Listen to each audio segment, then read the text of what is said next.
हरे कृष्ण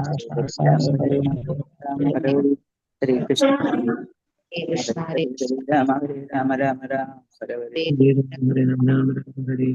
कृष्ण कृष्ण कृष्ण कृष्ण हरे हरे हरे राम हरे राम राम राम हरे हरे कृष्णा हरे कृष्णा। महाराज जी ओम ओम नमो भगवते वासुदेवाय। ओम अज्ञानतिमिरान्धस्य ज्ञानाञ्जनशलाकया चक्षुरुन्मीलितं येन तस्मै श्रीगुरवे नमः।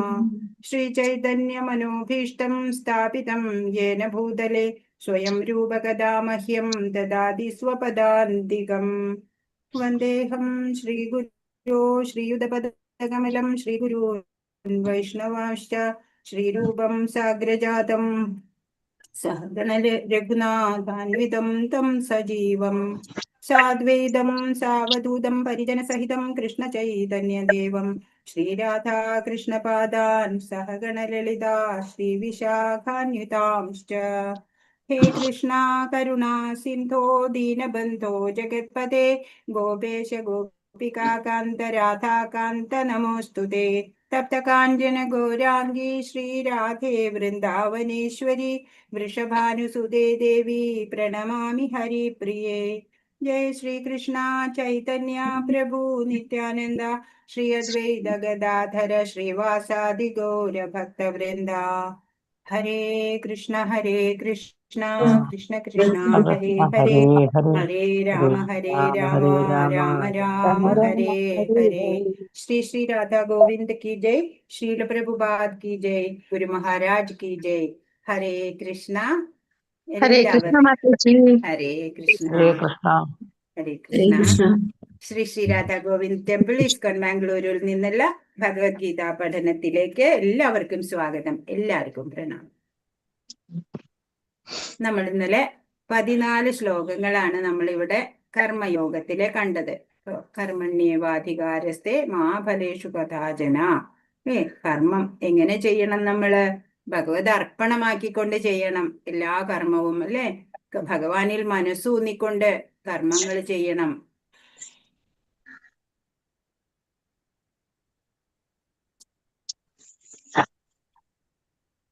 എന്ന് നമ്മള് ഇത് യോഗ ലാഡർ നമ്മൾ കണ്ടു, അല്ലേ? 11. പിന്നെ നമ്മൾ യജ്ഞചക്രം കണ്ടു, അല്ലെ? എങ്ങനെയാണ് സൈക്കിള് പൂർത്തിയാക്കേണ്ടത്, ഓരോരുത്തരുടെയും കടമയാണ്. അതൊക്കെ നമ്മൾ കണ്ടു. 13, 14 കഴിഞ്ഞു. 15ാമത്തെ ശ്ലോകമാണ് ഇനി നമ്മൾ നോക്കാനുള്ളത്. ഇപ്പോ നമ്മൾ ചെയ്യുന്ന കർമ്മത്തിന്റെ ഫലങ്ങള് നമ്മൾ അനുഭവിക്കണം, അല്ലേ?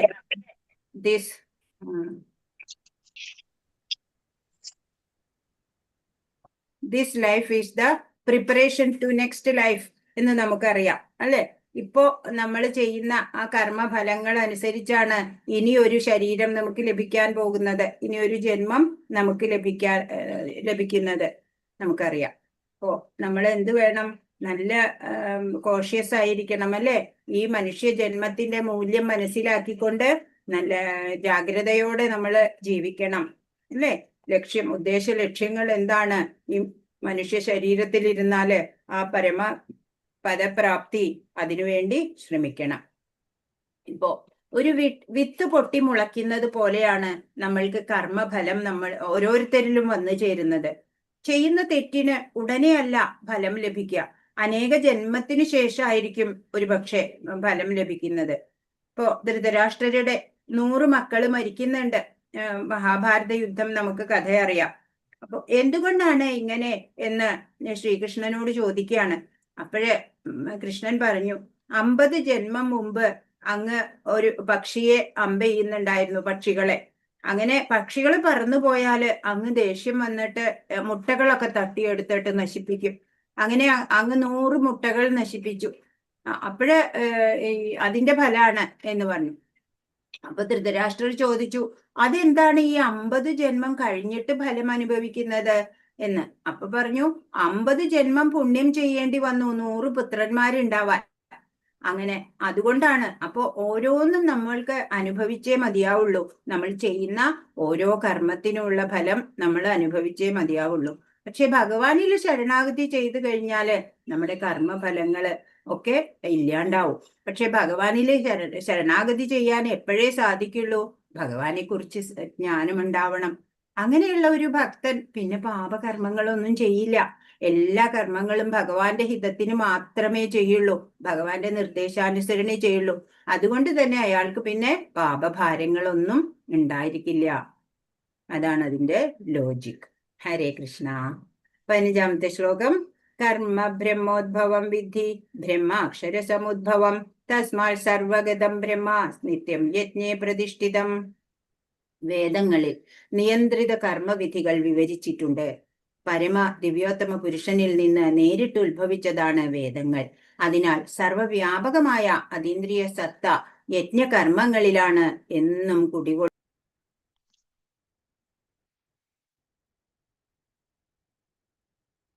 ഹരേ കൃഷ്ണ. സംഭവിച്ചു. അപ്പോ 15ാമത്തെ ശ്ലോകത്തിന്റെ അർത്ഥം പറയാം. കർമ്മസംബന്ധമായ നിർദ്ദേശങ്ങളുടെ സമാഹാരമാണ് വേദങ്ങൾ. വേദോപതിഷ്ഠിതമല്ലാത്ത കർമ്മം വികർമ്മം, ആധികാരികമല്ലാത്തതും പാപകരവുമാകുന്നു. അപ്പൊ നമ്മൾ ഇന്ന് 3 കർമ്മങ്ങളെ കുറിച്ചിട്ട് നമുക്ക് പഠിക്കാനുണ്ട്. കർമ്മം, വികർമ്മം, അകർമ്മം. അതെല്ലാവരും കൃത്യമായിട്ട് മനസ്സിലാക്കി വെക്കണം.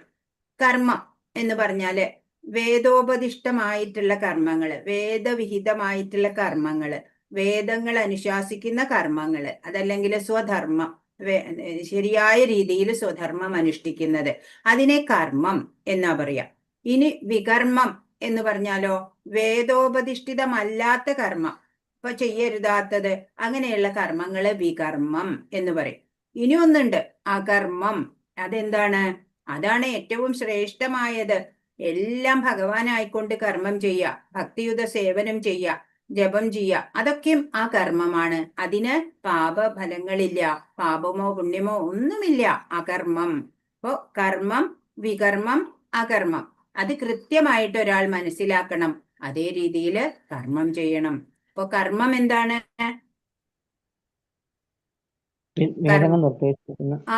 വേദവിഹിതമായിട്ടുള്ള കർമ്മമാണ്, നിർദ്ദിഷ്ട കർമ്മമാണ് കർമ്മം, വെറും കർമ്മം. ഇനി വികർമ്മം എന്ന് വെച്ചാലോ വേദോദിഷ്ടമല്ലാത്ത കർമ്മം. ചെയ്യരുതാത്തത് അല്ലെ, വേദനിർദ്ദേശം ഇല്ലാത്ത തരത്തിലുള്ള തോന്നിയ പോലെ എനിക്കിപ്പോ ഏതാ തോന്നണേ അപ്പൊ ഞാൻ അത് ചെയ്തു, ആ രീതിയിലുള്ള കർമ്മമാണ് വികർമ്മം. ഇനി ഒന്ന് അകർമ്മം, ശ്രേഷ്ഠമായ കർമ്മം. അകർമ്മം എന്താണ്? അത് 3 കൃത്യമായിട്ട് മനസ്സിലാക്കണം. കർമ്മയോഗത്തിലൂടെ നമ്മൾ അതാണ് ഏറ്റവും കൂടുതൽ മനസ്സിലാക്കേണ്ടത്. ഇനി പരമദിവ്യോത്തമ പുരുഷന്റെ ശ്വാസത്തിൽ നിന്ന് നേരിട്ട് രൂപം കൊണ്ടവയാണ് വേദനിർദ്ദേശങ്ങൾ. ഭഗവാന്റെ തന്നെ വാക്കുകളാണ് അല്ലെ. വേദനിർദ്ദേശങ്ങളില് ഭഗവാനിൽ നിന്നുള്ള നിർദ്ദേശം തന്നെയാണ് നമുക്ക് കിട്ടുന്നത്. ഓരോ ഇന്ദ്രിയത്തിലൂടെയും മറ്റിന്ദ്രിയങ്ങളുടെ പ്രവൃത്തികൾ ചെയ്യാൻ ഭഗവാൻ പ്രയാസമില്ല. ഭഗവാന്റെ ഇന്ദ്രിയങ്ങൾക്ക് അങ്ങനെ പരിമിതികളില്ല നമ്മളുടേതുപോലെ. ഭഗവാൻ നമ്മൾ നൈവേദ്യം സമർപ്പിക്കുമ്പോൾ ഭഗവാനെ ഒന്ന് നോക്കിയാൽ മതി, അതിന്റെ എല്ലാം സ്വാംശീകരിക്കാനുള്ള ശക്തിയുണ്ട്. നമുക്ക് കണ്ണിക്കൂടി ആഹാരം കഴിക്കാൻ പറ്റുമോ? അല്ലെ. ഇപ്പൊ ഭൗതിക സുഖാസ്വാദനത്തിൽ ആസക്തരായ ബദ്ധാത്മാക്കളെ അവരുടെ വഴിപിഴച്ച ആഗ്രഹങ്ങൾ നിറവേറ്റി മിഥ്യാ അസുഖങ്ങൾ അനുഭവിച്ച ശേഷം ഭഗവത് ധാമത്തിലേക്ക് തിരിച്ചെത്താൻ ഉതകുന്ന വിധത്തിലുള്ളവയാണ് വേദങ്ങളുടെ നിർദ്ദേശങ്ങൾ. ഇപ്പൊ ഏതൊരു ആളും ഏതൊരു വ്യക്തിയും ബദ്ധാത്മാവായിട്ട് ഇവിടെ ജനിക്കുകയാണ്. ബദ്ധാത്മാവ് ആയതുകൊണ്ടാണ് നമ്മൾ ഈ ഭൗതികതയിൽ ഇങ്ങനെ കുടുങ്ങി കിടക്കണേ. വീണ്ടും ജനിക്കണു, വീണ്ടും മരിക്കണു. അങ്ങനെ അവർക്ക് ആഗ്രഹങ്ങൾ കൂടുതലാ അല്ലെ. ഭൗതികമായിട്ടുള്ള ആസക്തി ഇന്ദ്രിയ വിഷയങ്ങളിൽ ഇങ്ങനെ വ്യാപരിച്ചുകൊണ്ടിരിക്കും. അങ്ങനെ ഉള്ള സുഖങ്ങളൊക്കെ അനുഭവിച്ച ശേഷം അതിന്റെ കർമ്മം ചെയ്ത് കർമ്മവാസന ഒടുങ്ങുന്ന ഒരു ഘട്ടം വരും. അങ്ങനെ വന്നിട്ട് അവര് ഭഗവത് ധാമത്തിലേക്ക് തിരിച്ചെത്താൻ ഉതകുന്ന വിധത്തിലുള്ള വേദനിർദ്ദേശങ്ങളുണ്ട്. അതനുസരിച്ച് ജീവിക്കണം. അതാ ഇപ്പൊ നമ്മൾ കുറേശ്ശെ അനുസരിക്കാൻ തുടങ്ങിയേക്കണേ. അതാ നമ്മൾ ശാസ്ത്രജ്ഞാനമൊക്കെ നേടുന്നേ.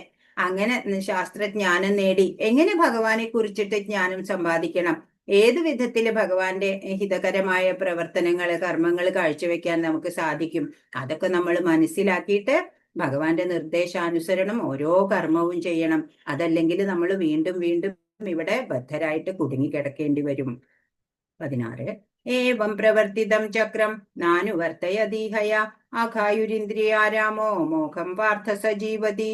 പ്രിയപ്പെട്ട അർജുന, വേദങ്ങളാൽ സ്ഥാപിക്കപ്പെട്ട യജ്ഞങ്ങൾ അനുഷ്ഠിക്കാതെ ജീവിക്കുന്നവൻ പാപം നിറഞ്ഞ ജീവിതമാണ് നയിക്കുന്നത്. ഇന്ദ്രിയ സന്ദർപ്പണത്തിനു വേണ്ടി മാത്രം ആഗ്രഹിക്കുന്ന അവന്റെ ജീവിതം ഫലമില്ലാത്തതാണ്. പറയാണ്, വേദങ്ങളാല് സ്ഥാപിക്കപ്പെട്ടതാണ് യജ്ഞങ്ങള് അല്ലെ. വേദത്തിലെ കർമ്മകാണ്ഡത്തിൽ പറഞ്ഞിട്ടുള്ളതാണ് യജ്ഞങ്ങള്. അത് അനുഷ്ഠിക്കാതെ ജീവിക്കുന്നവൻ പാപം നിറഞ്ഞ ജീവിതമാണ് നയിക്കുന്നത്. നമ്മൾ യജ്ഞചക്രം കണ്ടു അല്ലെ. യജ്ഞചക്രം പൂർത്തിയാക്കണം. നമ്മൾ ഓരോരുത്തരും അതിന് ബാധ്യസ്ഥരാണ്. അങ്ങനെ ഇല്ലാത്തവര് പാപികള പാപം നിറഞ്ഞ ജീവിതമായിരിക്കും അവരുടെ. അവരോ സ്വന്തം ഇന്ദ്രിയ തൃപ്തിക്ക് വേണ്ടി മാത്രം ആഗ്രഹിക്കുന്ന ആൾക്കാരാ. അവന്റെ ജീവിതം ഫലമില്ലാത്തതാണ്, നിഷ്ഫലമായി ആ ജീവിതം. ശ്രേഷ്ഠമായ മൂല്യമായ മനുഷ്യ ജന്മം അമൂല്യമായത് ലഭിച്ചിട്ട് അതിനെ വെറുതെ. ഇപ്പൊ നമ്മള് ഒരു ചന്ദനത്തിന്റെ മരം നമുക്ക് കഷ്ണം, ഒരു ചന്ദനത്തിന്റെ മരത്തിന്റെ കഷ്ണം നമുക്ക് കിട്ടി വിചാരിക്കുക. നമ്മൾ അതിന്റെ മൂല്യം അറിയാതെ അത് വെറുതെ ഒരു വിറകുകൊള്ളി പോലെ നമ്മൾ അടുപ്പിൽ കത്തിച്ചോണ്ട് ഇരുന്നാലോ? അതാ ഇപ്പൊ നമ്മൾ ചെയ്യണേ. ഇത്ര മൂല്യവത്തായിട്ടുള്ള ഈ മനുഷ്യ ജന്മം കിട്ടിയിട്ട് നമ്മൾ അതിനെ ഒരു വിലയില്ലാതെ പെരുമാറുകയാണ് ചെയ്യണത്. കർമ്മയോഗം, ധ്യാനയോഗം, ഭക്തിയോഗം എന്നീ 3 വഴികളിൽ ഏതിലൂടെ ആയാലും ശരി, പ്രകൃതി നിയമങ്ങൾക്കനുസരിച്ച് മനുഷ്യ ജീവിതം ആത്മസാക്ഷാത്കാരത്തിന് വേണ്ടിയുള്ളതാണ്. ജീവിതത്തിന്റെ ലക്ഷ്യം ആത്മസാക്ഷാത്കാരാണ്. അത് ഡെഫിനറ്റ്ലി, അതിനൊരു മാറ്റമില്ല. പക്ഷെ അത് ഏത് മാർഗത്തിലൂടെ വേണം, അതിന് നമുക്ക് ചോയ്സ് ഉണ്ട്. നമുക്ക് ഇഷ്ടമുള്ളത് തിരഞ്ഞെടുക്കാം. അതിനാ ഭഗവാൻ പല പല മാർഗങ്ങൾ പറഞ്ഞു തരുന്നത്. ഓരോരുത്തർക്കും സ്യൂട്ടബിൾ ആയത് അവരവർക്ക് തെരഞ്ഞെടുത്ത് ആ വഴിയിലൂടെ മുന്നേറാൻ സാധിക്കും. ഇപ്പൊ കർമ്മയോഗമുണ്ട്, ധ്യാനയോഗമുണ്ട്, ഭക്തിയോഗമുണ്ട്. ഏത് വഴികളിലൂടെ പോയാലും ഈ പ്രകൃതി നിയമങ്ങൾക്കനുസരിച്ച് നമ്മൾ ജീവിക്കാം. എന്നിട്ട് ആത്മസാക്ഷാത്കാരത്തിലേക്ക് വരണം. ഇന്ദ്രിയ സുഖ ആസക്തരായവർ യജ്ഞാനുഷ്ഠാനങ്ങൾ കൊണ്ട് സ്വയം ശുദ്ധീകരിക്കുക തന്നെ വേണം. ഇപ്പൊ ഇന്ദ്രിയ വിഷയങ്ങളില് കൂടുതൽ ആഗ്രഹമുള്ളവരുണ്ടാവൂലേ, ആസക്തി ഒഴിവാക്കാൻ പറ്റാത്തവര്. അവര് സ്വയം ഇങ്ങനെ തപസ്യ പോലെ അവര് അതിലേക്ക് വരണം. ഈ ഇന്ദ്രിയ സുഖ വിഷയങ്ങളെയൊക്കെ ഇങ്ങനെ ആമ തന്റെ അവയവങ്ങളെ ഉള്ളിലേക്ക് വലിക്കുന്ന പോലെ ഇന്ദ്രിയങ്ങളെ അവയുടെ വിഷയങ്ങളിൽ വ്യാപരിക്കാൻ വിടാതെ ഒക്കെ കൺട്രോൾ ചെയ്യണം, റെഗുലേറ്റ് ചെയ്ത് കൊണ്ടുവരണം. അതിന് യജ്ഞാനുഷ്ഠാനങ്ങള് സഹായകരമാണ്. അവരെ സ്വയം ശുദ്ധീകരിക്കും. യജ്ഞ അനുഷ്ഠാനങ്ങള്, ആചാരങ്ങള്, ജപം, അതൊക്കെ അതാ പറഞ്ഞിരിക്കണേ. വഴിപാടുകള്, അതൊക്കെ നമ്മൾ എന്തിനാ ചെയ്യണത്? നമ്മൾ സ്വയം ശുദ്ധീകരിക്കപ്പെടണം.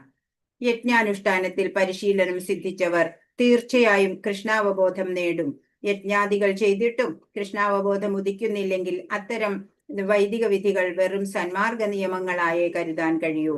ഇപ്പൊ യജ്ഞാനുഷ്ഠാനത്തില് പരിശീലനം ചെയ്യണം. അങ്ങനെ പടിപടിയായി ഉയർന്ന് കൃഷ്ണാവബോധത്തിലേക്ക് വരികയാണ് വേണ്ടത് അല്ലെ. ഭഗവാനാണ് അല്ലെ ശ്രേഷ്ഠതമമായിട്ടുള്ള ഭഗവാനെ, ആ പരമസത്യമായ ഭഗവാനെ അറിയാം എന്നുള്ളതിലേക്ക് നമ്മൾ എത്തണം. അങ്ങനെ ചെയ്യണില്ല എന്നുണ്ടെങ്കിൽ വെറുതെ പിന്നെ ഈ യജ്ഞങ്ങളൊക്കെ മനസ്സൂന്നിക്കൊണ്ട് ചെയ്യണം അല്ലെ. ഭഗവാനിൽ മനസ്സൂന്നിക്കൊണ്ട് ചെയ്യുമ്പോഴേ അത് യഥാർത്ഥ യജ്ഞമാവുള്ളൂ. അതിപ്പോ ഏത് പ്രവൃത്തിയായാലും അഗ്നിയിൽ നെയ്യ് കോരി ഒഴിക്കുന്നത് മാത്രമല്ലല്ലോ യജ്ഞം. മാതാപിതാക്കളെ ശുശ്രൂഷിക്കുക, മക്കളെ വളർത്തുക, ഒക്കെ ചെയ്യുമ്പോ മനസ്സ് എവിടെ വേണം? ഭഗവാനിൽ ഊന്നിക്കൊണ്ട് ചെയ്താല് അതൊരു യജ്ഞമായി. അങ്ങനെ യജ്ഞം ചെയ്തിട്ട് അങ്ങനെ മനസ്സ് ഭാവന നമ്മുടെ എങ്ങനെയാവണം? ഭക്തിഭരിതമാവണം അല്ലെ. അല്ലെന്നുണ്ടെങ്കിൽ വെറും ചെയ്താ വെറുതെ എന്തൊക്കെയോ നിയമങ്ങൾ അനുസരിക്കണു, ആചരിക്കണു, അത്രക്കേ വരുള്ളൂ. 17 യസ്ത്വാത്മരതിരേവ സ്യാദാത്മതൃപ്തശ്ച മാനവ ആത്മന്യേവ ച സന്തുഷ്ടസ്തസ്യ കാര്യം ന വിദ്യത്തെ. മനുഷ്യ ജീവിതം ആത്മസാക്ഷാത്കാരത്തിനു വേണ്ടി ഒഴിഞ്ഞുവെക്കുകയും ആത്മാരാമനായി വർത്തിക്കുകയും ആത്മാവിൽ പൂർണ്ണ തൃപ്തനായിരിക്കുകയും ചെയ്യുന്നവന് കർത്തവ്യങ്ങളൊന്നുമില്ല. ഈ മനുഷ്യ ജീവിതത്തിന്റെ യഥാർത്ഥ ലക്ഷ്യം മനസ്സിലാക്കിയ ഒരു വ്യക്തി അല്ലെ, തന്റെ ജീവിതം ആ ആത്മസാക്ഷാത്കാരത്തിനായി നീക്കിവെക്കും. അങ്ങനെ ആത്മാരാമനായി വർത്തിക്കും, ആത്മാവിൽ പരിപൂർണ തൃപ്തനായിരിക്കുകയും ചെയ്യും. അയാൾക്ക് പിന്നെ കർത്തവ്യങ്ങളൊന്നുമില്ല. ഭഗവത് സേവനം മാത്രമാണ് ആ വ്യക്തിയുടെ കർത്തവ്യം. അപ്പൊ നമ്മളിപ്പോ ആരാ? നമ്മളിപ്പോ ഇന്ദ്രിയാരാമന്മാരാ. നമ്മൾ ആത്മാരാമന്മാരല്ല, നമ്മൾ ഇന്ദ്രിയങ്ങളുടെ അടിമയാ, അല്ലെ? ഇന്ദ്രിയാരാമൻ എന്നാ നമ്മളെ പറയാ. പക്ഷെ ആത്മാരാമനാവണം, അല്ലെ? ആത്മാരാമനായി വർത്തിക്കണം. അതിനെന്ത് വേണം? ഈ പരമപദപ്രാപ്തിയാണ് എന്റെ ലക്ഷ്യമെന്ന പൂർണ്ണ ബോധ്യത്തോടെ ഭഗവത് സേവന നിരതരാവണം. എന്നാലാണ് ആത്മാരാമനായി വർത്തിക്കുക, ആത്മാവിൽ പരിപൂർണ തൃപ്തനായിരിക്കുക. അങ്ങനെ വരുമ്പോ നമുക്ക് പിന്നെ യാതൊരു കടങ്ങളില്ല, കമ്മിറ്റ്മെന്റ്സ് ഇല്ല. കൃഷ്ണാവബോധം സിദ്ധിച്ച ഒരാൾക്ക് മേലിൽ ഭൗതിക പ്രവർത്തനങ്ങളിൽ താല്പര്യമോ ആസക്തിയോ ഇല്ലാതാകുന്നു. കൃഷ്ണാവബോധം ഉദിക്കുന്നത് കൊണ്ട് ഒരാൾക്ക് അനേകായിരം യജ്ഞാനുഷ്ഠാനങ്ങൾ കൊണ്ട് സാധിക്കാവുന്ന വിധത്തിൽ ഹൃദയമാലിന്യമാകെ ഒഴിഞ്ഞു പോവുകയും ഭഗവാനുമായുള്ള ബന്ധത്തിന്റെ ശാശ്വതത്വത്തിൽ പൂർണ്ണ വിശ്വാസം ഉണ്ടാവുകയും ചെയ്യും. അപ്പോ ഭഗവാനില് ഉറച്ച വിശ്വാസം, അല്ലെ? ശ്രദ്ധ എന്നൊക്കെ പറയും, ഭഗവാന്റെ വാക്കുകളിലെ വിശ്വാസം. അങ്ങനെ ആ കൃഷ്ണാവബോധത്തിൽ ഉറച്ചു നിൽക്കാൻ കഴിഞ്ഞാല് വ്യവസായാത്മിക ബുദ്ധിയില്, അല്ലെ? നിശ്ചയാത്മിക ബുദ്ധി. ഇപ്പൊ കൃഷ്ണാവബോധം ഉള്ളതുകൊണ്ട് കൃഷ്ണാവബോധത്തിൽ വർത്തിക്കുന്ന ഒരാള് അനേകായിരം യജ്ഞാനുഷ്ഠാനങ്ങൾ കൊണ്ട് സാധിക്കാവുന്ന വിധത്തില് ഹൃദയമാലിന്യമാകെ ഒഴിഞ്ഞു പോവും. ഭഗവാനുമായുള്ള ബന്ധത്തിന്റെ ശാശ്വതത്വം ലഭിക്കുകയും ചെയ്യും. ചിത്തശുദ്ധിയാണ് പ്രധാനം.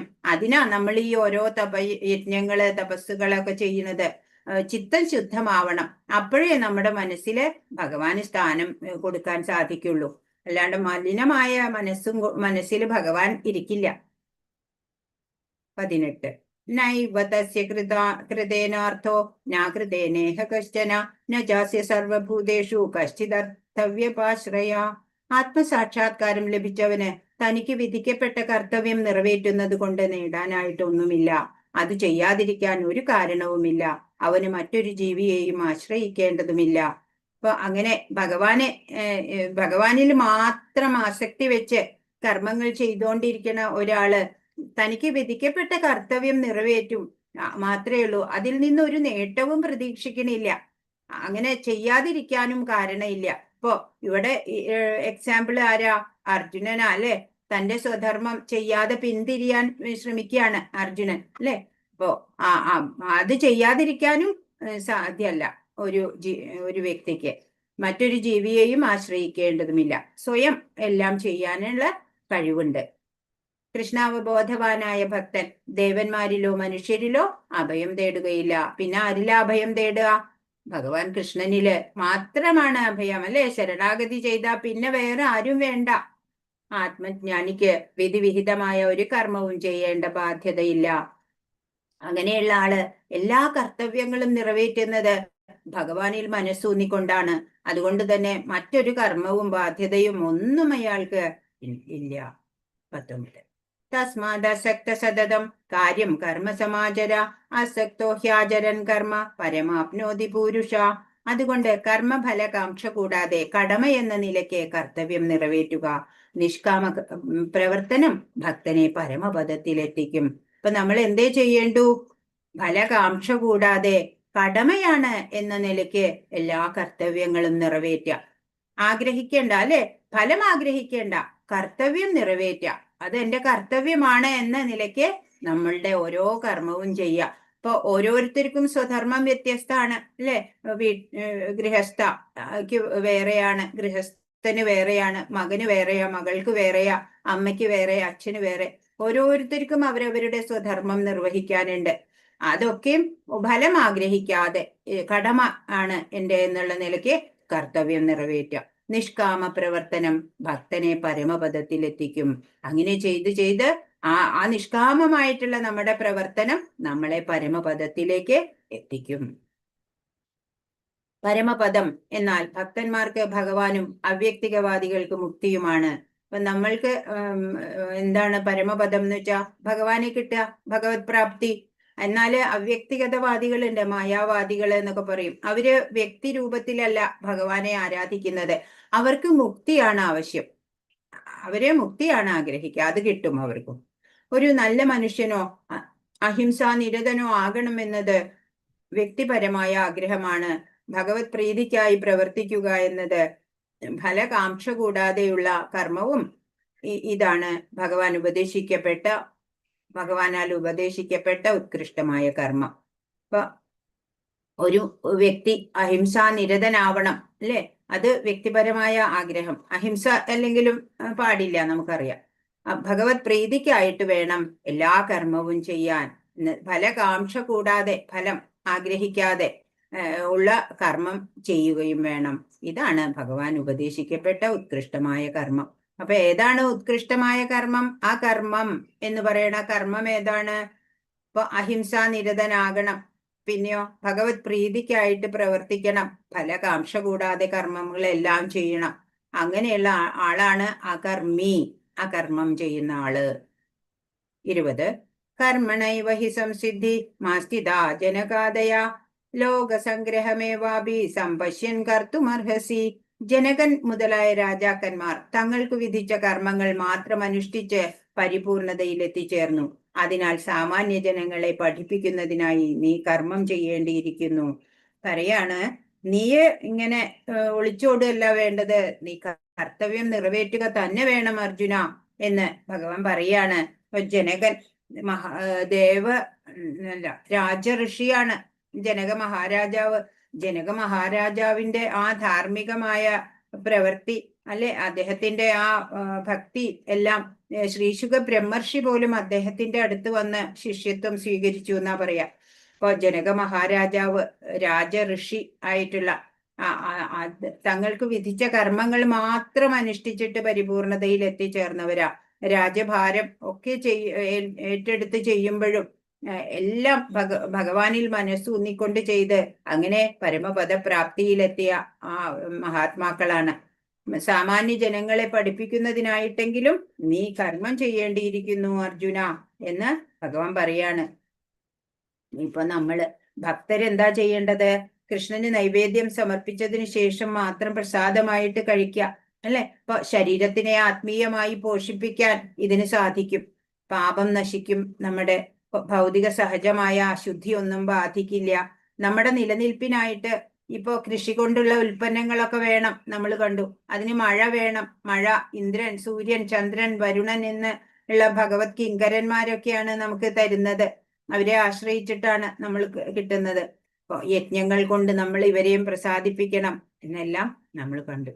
കൃഷ്ണാവബോധം സിദ്ധിച്ച ഒരാൾക്ക് ലൗകിക കാര്യങ്ങളിൽ താല്പര്യമില്ലെങ്കിലും എങ്ങനെ ജീവിക്കണമെന്നും പ്രവർത്തിക്കണമെന്നും സാമാന്യ ജനങ്ങളെ ഗ്രഹിപ്പിക്കാനായി ആ ഭക്തൻ കർമ്മനിരതനായിരിക്കും.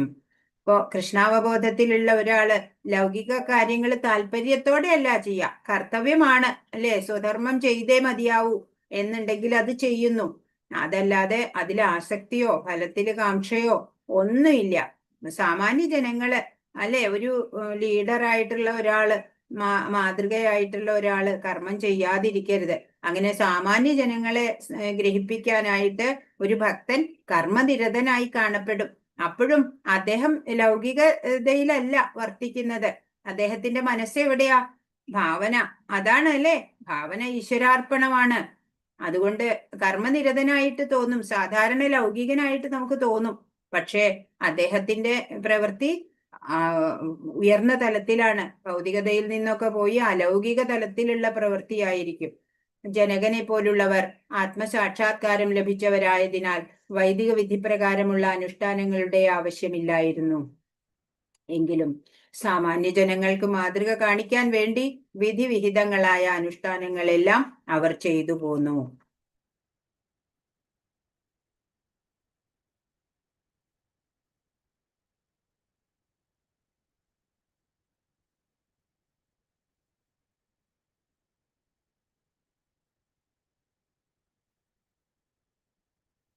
ഹരേ കൃഷ്ണ.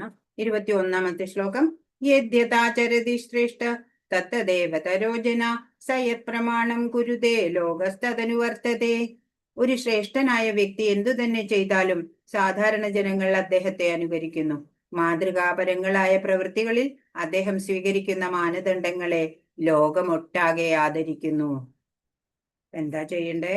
ഈ ഒരു ശ്രേഷ്ഠനായിട്ടുള്ള വ്യക്തി, ഇപ്പൊ അർജുനനെ പോലെയോ അതല്ലെന്നുണ്ടെങ്കിൽ ശ്രീകൃഷ്ണനെ പോലെയൊക്കെയുള്ള അവര് ചെയ്യുന്നത് നോക്കി കണ്ട് ചെയ്യാൻ സാമാന്യ ജനങ്ങള് തയ്യാറാണ്, അല്ലെ? അപ്പോ എന്തു ചെയ്യണം? ശ്രേഷ്ഠനായ വ്യക്തി സാധാരണ ജനങ്ങൾ അനുകരിക്കും. അതുകൊണ്ട് മാതൃകാപരങ്ങളായ പ്രവൃത്തികളിൽ അവര് ഏർപ്പെടണം. അങ്ങനെയുള്ള മാനദണ്ഡങ്ങളെ ലോകം മുഴുവനും ആദരിക്കും. അങ്ങനെ ആദരണീയമായ കർമ്മങ്ങൾ അവര് ചെയ്യേണ്ടതുണ്ട്. ഒരു ശ്രേഷ്ഠനായ വ്യക്തി എന്തു തന്നെ ചെയ്താലും സാധാരണ ജനങ്ങൾ അദ്ദേഹത്തെ അനുകരിക്കുന്നു. ഉപദേശിക്കാൻ തുനിയുന്നതിന് മുമ്പ് ഗുരു വേണ്ടും വിധം പെരുമാറ്റം ശീലിച്ചിരിക്കണം. ഒരാളോട് ഉപദേശിക്കണതിന് മുമ്പ് അത് ചെയ്ത് നമ്മൾ കാണിക്കണം, അല്ലെ? അപ്പൊ സാമാന്യ ജനങ്ങളെ പഠിപ്പിക്കുന്നതിന് ഗുരു ശാസ്ത്രവിധിക്കനുസരിച്ച് ജീവിക്കണം. സ്വയം മേന്മ കൈവരിക്കാൻ ആഗ്രഹിക്കുന്ന ഒരാൾ ഉത്കൃഷ്ടരായ ആചാര്യന്മാർ അനുഷ്ഠിച്ചു വന്നിരുന്ന നിയമങ്ങൾ അനുസരിക്കണം. സാമാന്യ ജനങ്ങളെ പഠിപ്പിക്കാൻ ശാസ്ത്രോക്തമായിട്ട് തന്നെ ജീവിച്ച് കാണിക്കണം. അതുപോലെ ആചാര്യന്മാര്, നമ്മുടെ ഋഷിമാര് ഒക്കെ അവരെ ഫോളോ ചെയ്യണം. നമ്മള് അവരുടെ പാത പിന്തുടരണം. അതേപോലെ നമ്മൾ ജീവിക്കാൻ ശ്രമിക്കുക. അവര് നമുക്ക് വഴി കാട്ടി തന്നിട്ടുണ്ട്. വിശിഷ്ട ഭക്തന്മാരുടെ കാൽപ്പാടുകൾ പിന്തുടരുന്നത് കൊണ്ടേ ആത്മസാക്ഷാത്കാരത്തിലേക്കുള്ള വഴിയിൽ മുന്നേറാൻ കഴിയൂ. അവര് സത്യത്തിനെ ദർശിച്ചിട്ടുള്ളവരാണ്, അല്ലെ, ഋഷിമാര്. അപ്പൊ അവരുടെ പാത പിന്തുടർന്നാല് നമുക്ക് എളുപ്പം ഭഗവത് പ്രാപ്തിയിലേക്ക് പോവാം എന്ന് ശ്രീമദ് ഭാഗവതവും ഊന്നി പറയുന്നുണ്ട്. 22 നമേ പാർത്ഥാസ്തി കർത്തവ്യം ത്രിഷു ലോകേഷു കിഞ്ചന നാനവാപ്തമവാപ്തവ്യം വർത്തയേവ ച കർമ്മണി. പാർത്ഥ, 3 ലോകങ്ങളിലും എനിക്ക് ചെയ്യേണ്ടതായിട്ട് ഒന്നുമില്ല. എനിക്ക് ഇല്ലാത്തതായോ ആവശ്യമായതോ ആയോ യാതൊന്നുമില്ല. എങ്കിലും ഞാൻ വിധിക്കപ്പെട്ട കർമ്മങ്ങൾ ചെയ്തുകൊണ്ടേയിരിക്കുന്നു. ശ്രീകൃഷ്ണൻ പറയാണ്, പാർത്ഥ, അർജുന, എനിക്ക് ഈ 3 ലോകത്തിലും ഒന്നും ചെയ്യേണ്ടതായിട്ട് എനിക്കില്ല. പക്ഷെ എനിക്കില്ലാത്തത് ഭഗവാന്റെ എല്ലാ ഐശ്വര്യങ്ങളുടെയും സമ്പൂർണതയിലുള്ളത്, അല്ലെ, ഭഗവാൻ. അപ്പൊ ഭഗവാൻ ആവശ്യമായിട്ട് ഒന്നുമില്ല. എങ്കിലും ഭഗവാൻ വിധിക്കപ്പെട്ട കർമ്മങ്ങൾ ചെയ്തുകൊണ്ടേയിരിക്കണു. ഇവിടെ ഗോകുലത്തില് പശുക്കുട്ടികളെ മേച്ച് നടന്നു, അല്ലെ, യാദവനായിട്ട്. പക്ഷെ ഇപ്പോഴോ അർജുനന്റെ തേരാളിയാവുന്നു. ഇതൊക്കെയാണ്, അല്ലെ, ഭഗവാനിൽ നിന്ന് പഠിക്കാനുള്ളത്. ഭഗവാന്റെ ആ ശ്രേഷ്ഠതമമായ സ്റ്റാറ്റസ് നമുക്കറിയാം. അതിലൊന്നും ഒരു കാര്യമില്ലാത്ത പോലെ ഏത് ജോലി ചെയ്യാനും, അല്ലെ, എങ്കിലും വിധിക്കപ്പെട്ട കർമ്മങ്ങളൊക്കെ ചെയ്യാം. യാദവ കുലത്തിൽ പിറന്നു, പശുക്കളെ പരിപാലിച്ചു, അല്ലെ. ഇപ്പൊ ചാരിയറ്റ് ഡ്രൈവറായിട്ടാ ഇപ്പൊ പ്രവർത്തിക്കണത്. എല്ലാവരും ഭഗവാന്റെ നിയന്ത്രണത്തിലാണ്. നാനാ ഗ്രഹാധിപതികളിൽ വെച്ച് ശ്രേഷ്ഠനുമാണ് ഭഗവാൻ. ഭഗവാൻ തന്നെയാണ് ജീവജാലങ്ങൾക്ക് പ്രത്യേകമായ അധികാരങ്ങൾ നൽകിയിരിക്കുന്നത്. ഭഗവാൻ സർവ്വദേവന്മാർക്കും ആരാധ്യനും ഭരണാധികാരികളിൽ അഗ്രഗണ്യനുമാണ്. എല്ലാ ജീവജാലങ്ങൾക്കും പ്രത്യേക അധികാരങ്ങളും സ്വാതന്ത്ര്യവും ഒക്കെ ഉണ്ട്. പക്ഷെ നമ്മുടെ സ്വാതന്ത്ര്യം ദുർവിനിയോഗം ചെയ്യുമ്പോഴാണ് നമ്മൾക്ക് കർമ്മബന്ധനങ്ങളിൽ കുടുങ്ങിയിട്ട് ഇവിടെ തന്നെ കിടക്കേണ്ടി വരുന്നത്. ഭഗവാന്റെ ആത്മാവും ശരീരവും വ്യത്യസ്തങ്ങളല്ല, നിരപേക്ഷനാണ് അദ്ദേഹം. ഭഗവാന്റെ ഇന്ദ്രിയങ്ങളെല്ലാം ദിവ്യങ്ങളാണ്. അദ്ദേഹത്തിന് സമാനനായോ അദ്ദേഹത്തെക്കാൾ ശ്രേഷ്ഠനായോ ആരും തന്നെ ഇല്ല. വൈദിക ഗ്രന്ഥങ്ങളിലെ വിധി നിഷേധങ്ങൾക്ക് അതീതനാണ് ഭഗവാൻ. എന്നിരിക്കലും വേദശാസനകളെ അതിലംഘിക്കുന്ന ഒരു പ്രവൃത്തിയും അദ്ദേഹം ചെയ്യാറില്ല. എല്ലാ വിധി നിഷേധങ്ങൾക്കും അതീതനല്ലേ ഭഗവാൻ. ഇപ്പൊ ഒരു രാജാവ് നിയമങ്ങൾ ഉണ്ടാക്കുന്നുണ്ട്, പക്ഷെ രാജാവിന് ആ നിയമം ബാധകമല്ല, അത് പ്രജകൾക്ക് വേണ്ടിയാ. അതേപോലെ വൈദിക വേദങ്ങൾ തന്നെ ഭഗവാനിൽ നിന്ന് ഉണ്ടായതാ. അതിലെ വിധി നിഷേധങ്ങള് അതിനൊക്കെ ഭഗവാൻ അതീതനാണ് ഭഗവാൻ. പക്ഷേ ഭഗവാൻ അതൊക്കെ പാലിക്കുന്നുണ്ട്. വേദശാസനകളെ അതിലംഘിക്കുന്ന ഒരു പ്രവൃത്തിയും അദ്ദേഹം ചെയ്യാറില്ല. എന്തിനാ? സാമാന്യ ജനങ്ങൾക്ക് മാതൃകയാവാൻ. 23 യദിഹ്യഹം ന വർത്തേയം ജാതു കർമ്മണ്യതിന്ദ്രിത മമവത്മാനുവർത്തന്തേ മനുഷ്യാ പാർത്ഥ സർവശാ. വിധിക്കപ്പെട്ട കർമ്മങ്ങൾ ഞാൻ ശ്രദ്ധയോടെ ചെയ്യാതിരുന്നുവെങ്കിലും അല്ലയോ പാർത്ഥ, ജനങ്ങൾ എന്റെ മാർഗം പിന്തുടരുമായിരുന്നു. ഇപ്പൊ ഭഗവാൻ തോന്നിയ പോലെ, കുത്തഴിഞ്ഞ പോലെയുള്ള ജീവിതമായിരുന്നു കാണിച്ചു കൊടുത്തതെങ്കിലോ ജനങ്ങളും അതുപോലെ തന്നെ പ്രവർത്തിക്കും, അല്ലെ. ഇപ്പൊ ഇവിടെ ത്രിഗുണങ്ങളാണ് കാണിച്ചിരിക്കുന്നത്. ഒരു ലീഡർ നടക്കണു, അല്ലെ, ലീഡറുടെ പിന്നാലെ അതേപോലെ എല്ലാവരും പിന്നാലെ അങ്ങനെ മാർച്ച് പാസ്റ്റ് ചെയ്യണം. ഇപ്പൊ ഇവിടെ നമ്മൾ ത്രിഗുണങ്ങള് കാണിച്ചിരിക്കുകയാണ്, അല്ലെ. ഓരോരുത്തരും ത്രിഗുണങ്ങളുടെ അധീനത്തിലെ പ്രഭാവത്തിലാണ് കർമ്മം ചെയ്യണത്. ആധ്യാത്മിക പുരോഗതിക്ക് ആവശ്യമായ സാമൂഹ്യ സ്വാസ്ഥ്യം പുലർത്തിപ്പോരാൻ വേണ്ടി വംശപാരമ്പര്യം അനുസരിച്ചുള്ള ആചാരങ്ങൾ സംസ്കാര സമ്പന്നനായ ഏതു മനുഷ്യനും വിധിക്കപ്പെട്ടിട്ടുണ്ട്. അപ്പൊ ആത്മീയ പുരോഗതിയാണ് അല്ലെ ഒരു മനുഷ്യ ജന്മത്തിന്റെ ലക്ഷ്യം. അപ്പോ അത് വംശപാരമ്പര്യം അനുസരിച്ച് അതിനുള്ള ആചാരങ്ങളൊക്കെ എല്ലാവരും ചെയ്യുക തന്നെ വേണം. നമ്മൾ ഷോഡശ സംസ്കാരത്തിനെ കുറിച്ചൊക്കെ കണ്ടു അല്ലെ. നമ്മൾ സംസ്കരണ പ്രക്രിയ അങ്ങനെയുള്ള ആചാരങ്ങളൊക്കെ നമ്മൾ അനുഷ്ഠിക്കണം. അതൊക്കെ ആത്മീയ പുരോഗതിക്ക് വേണ്ടിയിട്ടുള്ളതാണ്. മതപരമായ എല്ലാ ആചാരങ്ങളെയും നല്ലൊരു ഗൃഹസ്ഥൻ എന്ന നിലയിൽ ഗൃഹത്തിലും പുറത്തും ശ്രീകൃഷ്ണ ഭഗവാൻ അനുഷ്ഠിച്ചിരുന്നുവെന്ന് ഭാഗവതത്തിൽ നിന്നറിയാം. ഭഗവാനായിരുന്നിട്ട് പോലും ഭഗവാൻ എല്ലാ ആചാരങ്ങളും അനുഷ്ഠിച്ചു കാണിച്ചു.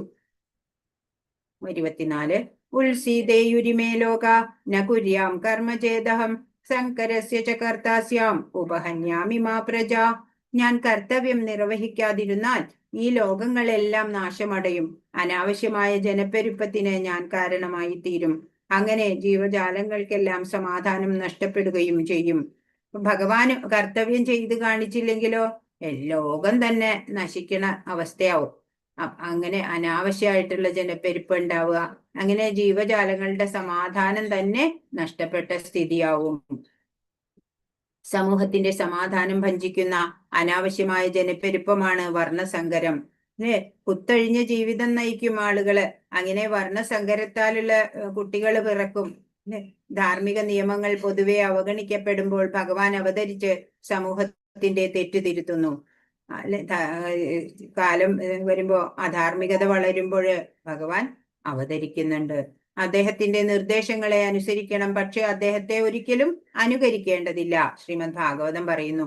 അതല്ലെങ്കിലും ഭഗവാനെ അനുകരിക്കാൻ പറ്റില്ല അല്ലെ. ഭഗവാനെ അനുസരിക്കാനേ പറ്റുള്ളൂ. അനുകരിക്കാൻ പറ്റുമോ നമുക്ക്?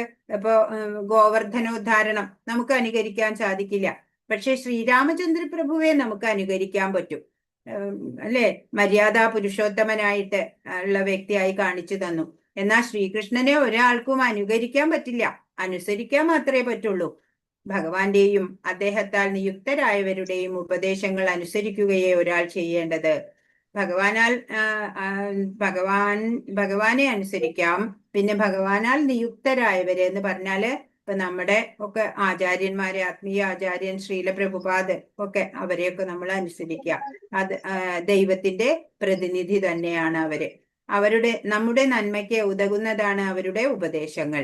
ബുദ്ധിയുള്ളവർ അത് അതേപടി അനുസരിക്കും. അപ്പോ അവര് തരുന്ന ഉപദേശങ്ങളൊക്കെ നമ്മളുടെ നന്മയ്ക്കാണെന്നറിഞ്ഞ് അത് അനുസരിക്കാൻ നമ്മൾ ബാധ്യസ്ഥരാണ്. 25 സക്താ കർമ്മണ്യ വിദ്വാംസോ യഥാ കുർവന്തി ഭാരത കുര്യാദ് വിദ്വാംസ്തഥാസക്ത ചികീർഷുർലോക സംഗ്രഹം. അറിവില്ലാത്തവർ ഫലാകാംക്ഷ മൂലം കർത്തവ്യങ്ങൾ നിറവേറ്റുന്നത് പോലെ വിദ്വാൻമാരും ജനങ്ങളെ നല്ല വഴിക്ക് നയിക്കാൻ വേണ്ടി പ്രവർത്തിക്കണം. പക്ഷെ അവർ ഫലത്തിൽ ആസക്തരാവാൻ പാടില്ല.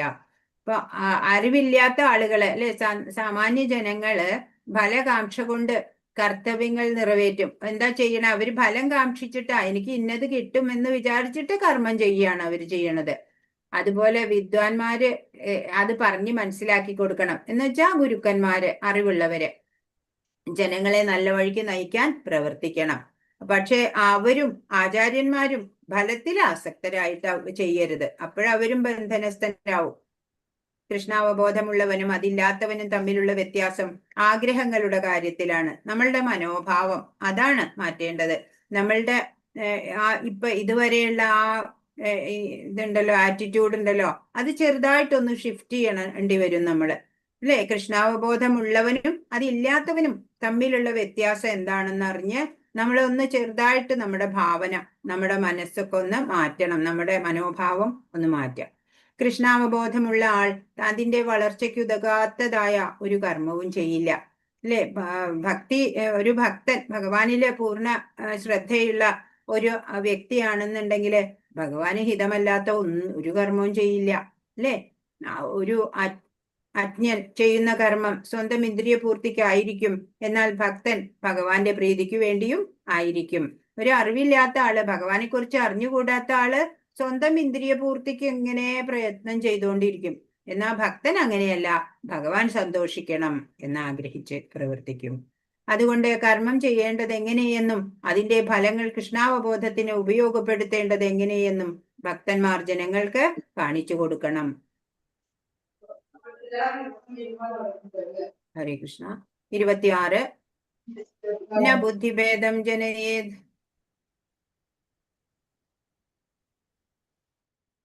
അജ്ഞാനം കർമ്മസംഗിനാം ജോഷയേത് സർവകർമാണി വിദ്വാൻ യുക്ത സമാചരൻ. വിധിക്കപ്പെട്ട കർമ്മങ്ങളുടെ ഫലത്തിൽ ആസക്തിയുള്ള അജ്ഞരായ ആളുകളെ വിദ്വാൻമാർ കർമ്മം ചെയ്യുന്നതിൽ നിന്നും വിലക്കരുത്. ഭക്തിഭാവനയോടെ കൃഷ്ണാവബോധത്തിന്റെ ക്രമേണയുള്ള പുരോഗമനത്തിനു വേണ്ടി പ്രവർത്തിക്കാൻ അവരെ പ്രേരിപ്പിക്കണം. ഇപ്പോ വിധിക്കപ്പെട്ട കർമ്മങ്ങളുടെ ഈ കർമ്മഫലത്തിൽ ആസക്തി വെച്ചുകൊണ്ടിട്ട് ചെയ്യുന്നവരെ അതിൽ നിന്ന് പെട്ടെന്നൊന്നും വിലക്കാൻ സാധിക്കില്ല, വിലക്കരുത്. അങ്ങനെ ഭക്തിഭാവനയോടെ നമ്മൾ കൃഷ്ണാവബോധത്തിന്റെ പുരോഗമനത്തിന് വേണ്ടി പ്രവർത്തിക്കാൻ അവരെ പ്രേരിപ്പിക്കുക. അപ്പോഴവര് സ്വയം അതിൽ നിന്ന് പിന്മാറിക്കോളും. ആസക്തിയോടെയുള്ള കർമ്മങ്ങള് ചെയ്യാതാവും അവര് സ്വയം. അല്ലാതെ അവര് ഇങ്ങനെ കടിഞ്ഞാണിട്ട പോലെ നിർത്തിയാൽ അത് സക്സസ് ആവില്ല. അപ്പോ വിധിക്കപ്പെട്ട കർമ്മങ്ങളുടെ ഫലത്തിൽ ആസക്തിയുള്ള അജ്ഞരാണ് അവര്. അജ്ഞരായ ആളുകളെ വിദ്വാൻമാർ കർമ്മം ചെയ്യുന്നതിൽ നിന്ന് വിലക്കാൻ പാടില്ല. ഭക്തിഭാവനയോടെ കൃഷ്ണാവബോധത്തിന്റെ പുരോഗമനത്തിന് വേണ്ടി പ്രവർത്തിക്കാൻ അവരെ പ്രേരിപ്പിക്കുകയാണ് വേണ്ടത്. അങ്ങനെ അവര് ക്രമേണ കൃഷ്ണാവബോധത്തിലേക്ക് വരുമ്പോൾ അവര് തനിയെ കാമ്യകർമ്മങ്ങൾ ഉപേക്ഷിച്ചുകൊള്ളും. അങ്ങനെ ചെയ്യാനേ സാധിക്കുള്ളൂ. കൃഷ്ണന് വേദോക്തങ്ങളായ എല്ലാ ചടങ്ങുകളും യജ്ഞാനുഷ്ഠാനങ്ങളും ഭൗതിക കർമ്മങ്ങളെ കുറിച്ചുള്ള നിർദ്ദേശങ്ങളും കൃഷ്ണാവബോധത്തിന് വേണ്ടിയുള്ളതാണ്, അല്ലെ? ഭഗവാൻ കൃഷ്ണനില് നമ്മുടെ ശ്രദ്ധ ഉറയ്ക്കാൻ വേണ്ടിയിട്ടാണ് വേദോക്തങ്ങളായിട്ടുള്ള എല്ലാ ചടങ്ങുകളാവട്ടെ, യജ്ഞാനുഷ്ഠാനങ്ങളെ, നമ്മൾ ക്ഷേത്ര ദർശനം, വഴിപാടുകളെ എല്ലാം അതിനു വേണ്ടിയിട്ടാണ്. ഭൗതിക കർമ്മങ്ങളുടെ ആ ബന്ധന കാരണങ്ങള് അതൊക്കെ ഉള്ള നിർദ്ദേശങ്ങളും എല്ലാം കൊടുക്കുന്നത് എന്തിനാ? കൃഷ്ണാവബോധത്തില് ഉറച്ചു നിൽക്കാൻ സാധിക്കാൻ വേണ്ടിയിട്ടാ. കൃഷ്ണനാണ് ജീവിതത്തിന്റെ ആത്യന്തിക ലക്ഷ്യമാവേണ്ടത്. വൈദിക ചടങ്ങുകളാൽ നിയന്ത്രിതമായ കാമ്യകർമ്മങ്ങളും ഇന്ദ്രിയ സന്ദർപ്പണവും ഒരാളെ ക്രമേണ കൃഷ്ണാവബോധത്തിലേക്ക് ഉയർത്തണം. എന്താ വൈദിക ചടങ്ങുകള്, കാമ്യകർമ്മങ്ങളൊക്കെ ചെയ്യുമ്പോഴും അല്ലെ, ഭഗവാൻ എന്നുള്ള ആ സുപ്രീം ലോർഡ് ഹെഡിനെ നമ്മൾ മറക്കാതിരിക്കുക. അങ്ങനെ ക്രമേണ ഒരാളുടെ ഇന്ദ്രിയ സന്ദർപ്പണം ഉണ്ടല്ലോ, ആ കൃഷ്ണാവബോധത്തിലേക്ക് ഉയർത്തും അയാളെ. എന്നിട്ട് പിന്നീട് അയാള് കൃഷ്ണാവബോധത്തിൽ എത്തിക്കഴിഞ്ഞാലോ പിന്നെ ഭഗവത്ഹിതമായ പ്രവൃത്തി മാത്രമാണ് അയാളുടെ ഭാഗത്തുനിന്ന് ഉണ്ടാവുള്ളൂ. സർവകർമ്മങ്ങളുടെയും ഫലത്തെ കൃഷ്ണന് സമർപ്പിക്കേണ്ടത് എങ്ങനെയെന്ന് സ്വന്തം പ്രവൃത്തികളിൽ കാട്ടിക്കൊടുക്കണം. ഓരോരുത്തരും, ആചാര്യന്മാര് പ്രത്യേകിച്ചും അല്ലെ, എല്ലാ കർമ്മഫലവും ഭഗവാന് സമർപ്പിച്ചുകൊണ്ട് കാണിക്കണം. അപ്പോഴാണ് മറ്റുള്ള സാമാന്യ ജനങ്ങൾക്ക് ബോധ്യമാവുക. കൃഷ്ണാവബോധം സ്വീകരിക്കുമ്പോൾ വിധിക്കപ്പെട്ട കർമ്മങ്ങൾ ചെയ്യുന്നത് കൊണ്ട് കിട്ടാവുന്ന ഫലമെല്ലാം നേരിട്ട് സിദ്ധിക്കും. നമ്മുടെ സ്വധർമ്മം അനുഷ്ഠിക്കുമ്പോൾ നമുക്ക് എന്ത് ഫലമാണോ കിട്ടുക, ഫലം കാക്ഷിക്കേണ്ട, പക്ഷെ അതിനും ഒരു ഫലം ഉണ്ടാവും. അതൊക്കെയും കൃഷ്ണാവബോധം സ്വീകരിക്കുമ്പോൾ തനിയെ അതൊക്കെ നമ്മൾക്ക് വന്നു ചേരും. 27 പ്രകൃതേ ക്രിയമാണാനി ഗുണൈ കർമാണി സർവശ അഹങ്കാര വിമൂഢാത്മാ കർത്താഹമിതി മന്യതേ. മിഥ്യാഹങ്കാരത്തിന്റെ പ്രഭാവത്താൽ മോഹിതനായ ജീവാത്മാവ് താനാണ് കർമ്മങ്ങൾ ചെയ്യുന്നതെന്ന് ചിന്തിക്കുന്നു. വാസ്തവത്തിൽ പ്രകൃതിയുടെ 3 ഗുണങ്ങളാണ് അവ ചെയ്യുന്നത്. അപ്പൊ മിഥ്യാഹങ്കാരം, വ്യാമോഹത്തില് ഒരു ജീവാത്മാവ് വിചാരിക്കുകയാണ് ഞാനാണ് എല്ലാ കർമ്മവും ചെയ്യുന്നത് എന്ന്. പക്ഷെ ആരാ യഥാർത്ഥത്തില്? വാസ്തവത്തില് പ്രകൃതിയുടെ 3 ഗുണങ്ങള്, ത്രിഗുണങ്ങള് നമുക്കറിയാം. നമ്മളിവിടെ ഒരു പാവ മാത്രാണ് അല്ലെ, ഒരു പപ്പറ്റ്. പപ്പറ്റാണ്. ഈ 3 ഗുണങ്ങള്, സത്വഗുണം, രജോ ഗുണം, തമോ ഗുണം, ഈ 3 ഗുണങ്ങളാണ് നമ്മളെ ഇങ്ങനെ പിടിച്ചു വലിച്ച് ഓരോ കർമ്മങ്ങള് പ്രേരിപ്പിക്കുന്നത്. അല്ലാതെ നമ്മള് ജീവാത്മാവ് കരുതുന്നത് മിഥ്യാഹങ്കാരത്തിന്റെ വ്യാമോഹത്താല് അല്ലെ, മായയാല് മൂടപ്പെട്ടിട്ടുള്ള ആ ജ്ഞാനമാണ് ഉള്ള ആളുകള് എന്താ കരുതണേ, ഞാനാ എല്ലാ കർമ്മങ്ങളും ചെയ്യുന്നതെന്ന്. അല്ല, ഓരോരുത്തരും കർമ്മങ്ങൾ ചെയ്യുന്നത് ഈ പ്രകൃതിയുടെ 3 ഗുണങ്ങൾക്ക് അധീനരായിട്ടാണ്. ഈ 3 ഗുണങ്ങളുടെ പ്രഭാവം ഓരോ വ്യക്തിയിലും ഉണ്ടാവും. ചിലവരില് സത്വഗുണമായിരിക്കും കൂടുതല്, ചിലവരില് 90% പേരിലും രജോ ഗുണമാണ്. നമ്മളുടെ ഈ ഭൗതിക ലോകത്തിൽ നോക്കിയാൽ നമുക്ക് മനസ്സിലാവും. ചില പേരിലോ തമോ ഗുണത്തിന്റെ പ്രഭാവമായിരിക്കും. അപ്പൊ അതനുസരിച്ച് മാത്രമേ അവർക്ക് പ്രവർത്തിക്കാൻ സാധിക്കുള്ളൂ. അപ്പൊ സത്വഗുണത്തിലുള്ളവര് നന്മയുള്ള കാര്യങ്ങളൊക്കെ ധാരാളം ചെയ്യും. എന്നാൽ നേരെ വിപരീതമാണ് അല്ലെ തമോ ഗുണം. തമോ ഗുണത്തിലുള്ളവര് ആസുരി രാക്ഷസി സ്വഭാവമുള്ളവരായിരിക്കും. ആസുരീക പ്രവർത്തികള്, ടെററിസം അങ്ങനെയൊക്കെ ഉള്ളത് അല്ലെ, ലോകനാശകരങ്ങളായിട്ടുള്ള കർമ്മങ്ങളൊക്കെ അവരുടെ ഭാഗത്ത് നിന്നുണ്ടാവും. ഭൗതിക വിഷയങ്ങളിൽ തൽപരനായ മനുഷ്യന് താനാണ് എല്ലാ കർമ്മങ്ങളും ചെയ്യുന്നതെന്ന മിഥ്യാഹംഭാവം ഉണ്ട് അല്ലെ. ചില പേര് പറയും ഞാൻ അത് ചെയ്തു, ഞാൻ ഇങ്ങനെ ചെയ്തു എന്നൊക്കെ ഇങ്ങനെ പറയൂ അല്ലെ. ഭഗവാന്റെ സങ്കല്പമില്ലെങ്കില് യാതൊന്നും നമുക്ക് ചെയ്യാൻ സാധിക്കില്ല. അതാണ് നമ്മൾ മനസ്സിലാക്കേണ്ടത്. മിഥ്യാഹങ്കാരത്താൽ എല്ലാ പ്രവൃത്തികളുടെയും കർത്തൃത്വം തനിക്കാണെന്ന് അയാൾ അവകാശപ്പെടുന്നു. അജ്ഞാനത്തിന്റെ ലക്ഷണമാണിത്. എല്ലാ പ്രവൃത്തിയുടെയും കർത്തൃത്വം തനിക്ക് എന്ന് എന്തുകൊണ്ടാ? അജ്ഞാനം കൊണ്ടാണ് അങ്ങനെ കരുതുന്നത് അല്ലെ. ഇപ്പൊ സ്ഥൂല സൂക്ഷ്മ ശരീരങ്ങൾ ഭഗവത് ആജ്ഞ അനുസരിച്ച് ഭൗതിക പ്രകൃതി നിർമ്മിച്ചവയാണെന്നും അതുകൊണ്ട് ശാരീരികവും മാനസികവുമായ ഏതു പ്രവൃത്തികളും കൃഷ്ണാവബോധത്തോടെ ശ്രീകൃഷ്ണ സേവനത്തിനെന്ന നിലയിൽ ചെയ്യേണ്ടതാണ്. അപ്പോ ഏത് സ്ഥൂല ശരീരം പഞ്ചഭൂതാത്മകമായിട്ടുള്ള നമ്മളുടെ ഈ സ്ഥൂല ശരീരം ഉണ്ട്. മാത്രല്ല നമുക്ക് സൂക്ഷ്മ ശരീരവും ഉണ്ട് അല്ലെ. മനസ്സ്, ബുദ്ധി, മിഥ്യാഹങ്കാരം അങ്ങനെയുള്ളതൊക്കെ എല്ലാം ഈ ഭഗവത് ആജ്ഞയുടെ പുറത്ത് ഭൗതിക പ്രകൃതി നിർമ്മിച്ചവയാണ്. അതുകൊണ്ട് ഏത് പ്രവൃത്തിയും നമ്മളുടേതല്ല അല്ലെ. നമ്മളുടെ ശരീരം പോലും നമ്മളുടേതല്ല. അപ്പൊ ഏതു പ്രവൃത്തിയും നമ്മള് ശാരീരികമാവട്ടെ മാനസികമാവട്ടെ എല്ലാം കൃഷ്ണാവബോധത്തോടെ ഭഗവത് സേവനം എന്ന നിലയ്ക്ക് വേണം നമ്മൾ ചെയ്യാൻ. ഋഷികേശൻ അഥവാ ഇന്ദ്രിയങ്ങൾക്ക് അധിപതിയാണ് ഭഗവാൻ. ഭഗവാനാണ് ഇന്ദ്രിയങ്ങളുടെ നാഥൻ. അതുകൊണ്ട് ഭഗവാന് ഋഷികേശൻ എന്ന പേരുണ്ട്. നമ്മൾ ആത്മാരാമനാവണ്ടതിന് പകരം നമ്മൾ ഇന്ദ്രിയാരാമനായിട്ട് ഇപ്പോ ജീവിച്ചോണ്ട് വരിക. 28 തത്വവിത്തു മഹാബാഹോ ഗുണകർമ്മ വിഭാഗയോ ഗുണാഗുണേഷു വർത്തന്ത ഇതി മത്വാന സജ്ജതേ. പരമസത്യം ഗ്രഹിച്ച ഒരാൾ ഭക്തിഭരിതമായ പ്രവൃത്തിയും ഫലാകാംക്ഷയോടെ ചെയ്യുന്ന കർമ്മവും തമ്മിലുള്ള വ്യത്യാസം നന്നായി അറിയും. ഇപ്പോ പരമസത്യം ഭഗവാനാണ് എല്ലാത്തിൻ്റെയും കാരണം എന്നറിഞ്ഞ ഒരു വ്യക്തി എന്ത് ചെയ്യും? ഭക്തിഭരിതമായ പ്രവൃത്തിയുടെയും അതുപോലെ ഫലാകാംക്ഷയോടെ ചെയ്യുന്ന കർമ്മത്തിന്റെയും വ്യത്യാസം നന്നായി മനസ്സിലാവും. ഫലാകാംക്ഷയോടെ ചെയ്യുന്ന കർമ്മം എന്താണ്? അകർമ്മമല്ല. എന്നാൽ ഭക്തിഭരിതമായ പ്രവൃത്തി ആ കർമ്മമാണ്. അതുകൊണ്ട് അയാളുടെ മനസ്സ് ഇന്ദ്രിയങ്ങളിലോ അവയ്ക്ക് വേണ്ടുന്ന ഭോഗങ്ങളിലോ വ്യാപരിക്കില്ല. അങ്ങനെ അകർമ്മമായിട്ട് എല്ലാ പ്രവൃത്തിയും ചെയ്യുന്ന ഒരാള് അയാളുടെ ഇന്ദ്രിയങ്ങളൊക്കെ റെഗുലേറ്റഡ് ആയിരിക്കും. ഇന്ദ്രിയങ്ങൾ പിന്നെ ആ വിഷയസുഖങ്ങളുടെ പിറകെ പോകുന്നില്ല. നിരപേക്ഷ സത്യം അറിഞ്ഞവന് ഭൗതികതയുമായി ബന്ധപ്പെട്ടുകൊണ്ടുള്ള തന്റെ കുഴപ്പം പിടിച്ച അവസ്ഥയെപ്പറ്റി നന്നായി അറിയാം. ഈ ഭൗതികതയിൽ അറ്റാച്ച്ഡ് ആയി കിടന്നാല് എന്തൊക്കെയാണ് പ്രശ്നങ്ങളെന്ന് ആ ആൾക്ക്, പരമസത്യത്തെ അറിഞ്ഞ ആൾക്ക് നന്നായി അറിയാം. ജ്ഞാനി, ഭക്തൻ എന്നൊക്കെ അയാളെ പറയാം. സ്ഥിതപ്രജ്ഞൻ എന്നൊക്കെ ഇന്നലെ പറഞ്ഞു അല്ലെ. ഭഗവാൻ സ്ഥിതപ്രജ്ഞൻ എന്നുള്ള വാക്ക് ഉപയോഗിച്ച് നമുക്ക് കാണിച്ചു തന്നു. പ്രജ്ഞ സ്ഥിതമായിട്ട് ഇരിക്കുക, അവബോധം കൃഷ്ണനിൽ ഉറച്ച് ഇരിക്കുക, അങ്ങനെയുള്ള ആള് സ്ഥിതപ്രജ്ഞൻ അല്ലെങ്കിൽ ജ്ഞാനി, ഭക്തൻ, പല പല പേരുകളിൽ പറയാം. അപ്പോ ആ ആള് പരമസത്യത്തെ കണ്ടറിഞ്ഞ ആളായിരിക്കും. അതുകൊണ്ട് അറിയാം ഈ ഭൗതികതയുടെ നിരർത്ഥകത എത്രത്തോളം ഉണ്ട് എന്നൊക്കെ നല്ല ബോധ്യം ഉണ്ടായിട്ടുണ്ട്. സച്ചിദാനന്ദ സ്വരൂപനായ പരമപുരുഷന്റെ ഒരു അംശം എന്നതാണ് തന്റെ വ്യക്തിത്വം എന്ന് അയാൾ മനസ്സിലാക്കുന്നു. ഞാൻ ആരാണ്? ഞാൻ ഭഗവത് അംശമായിട്ടുള്ള ആത്മാവാണ് അല്ലേ. ഭഗവാന്റെ ആ ഒരു ആത്മാവിന്റെ വലിപ്പം നമുക്കറിയാം. ആ ഒരു ദൈവീകമായിട്ടുള്ള ഒരു സ്ഫുലിംഗം, അതാണ് ഞാൻ എന്ന് ആ ജ്ഞാനി നന്നായി മനസ്സിലാക്കി.